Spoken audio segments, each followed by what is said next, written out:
There should be a ban on the import of sex robots designed to look like children, the author of a new report into the phenomenon has said.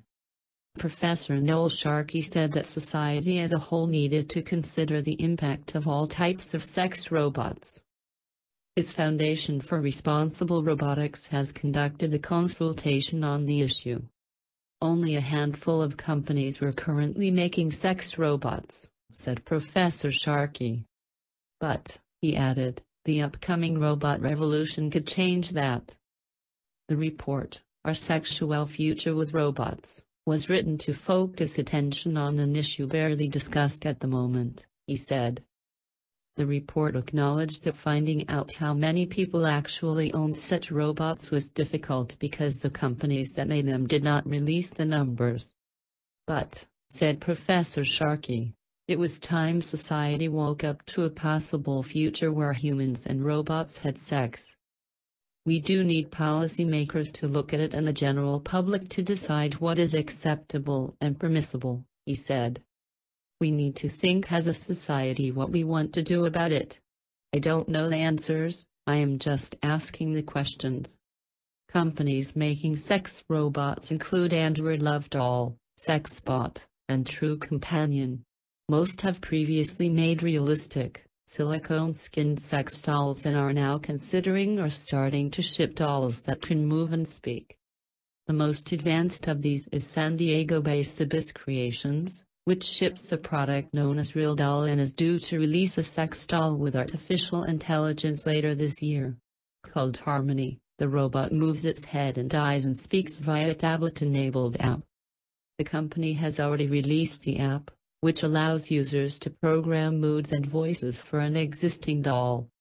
The report considers a few options for how such robots could be employed as robot prostitutes, working in brothels, sexual companions for the lonely or the elderly, a new means of sexual healing, a sexual therapy tool for rapists or pedophiles.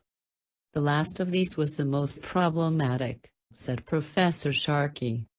Sex dolls that resemble children do exist, and a court in Canada is currently determining whether only one is illegal.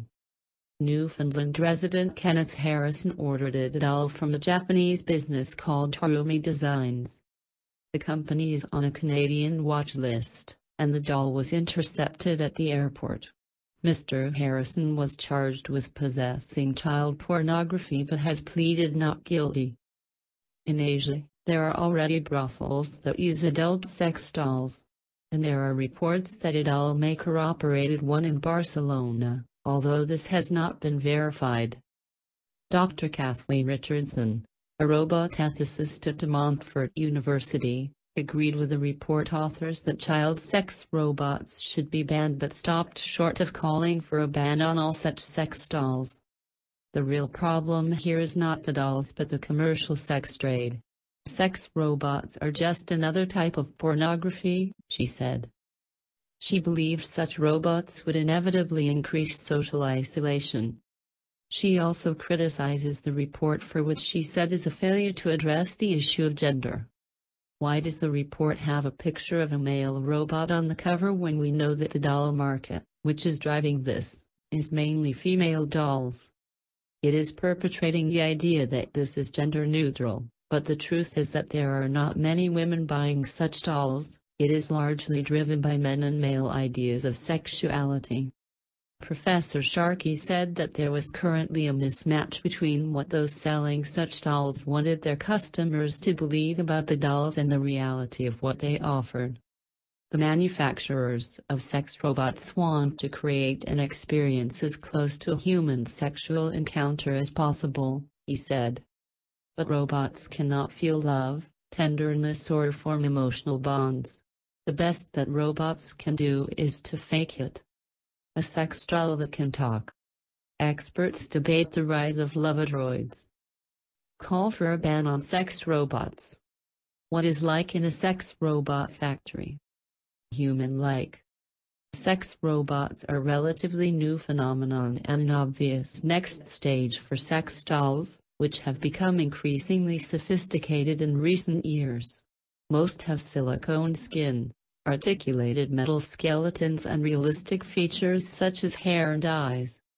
In the main, these dolls are designed in female form, although Synthetics has had some commercial success with its male sex dolls. But Professor Sharkey has doubts about how human-like such dolls will become. I can't see them as being like humans in the next 50 years. They will always be slightly spooky, and their conversation skills now are awful, he said. Dr. Richardson also questioned whether such robots would become mainstream or even be possible technologically. The report assumes that you can create a functioning robot that can respond to humans, but in fact it is incredibly complex, she said.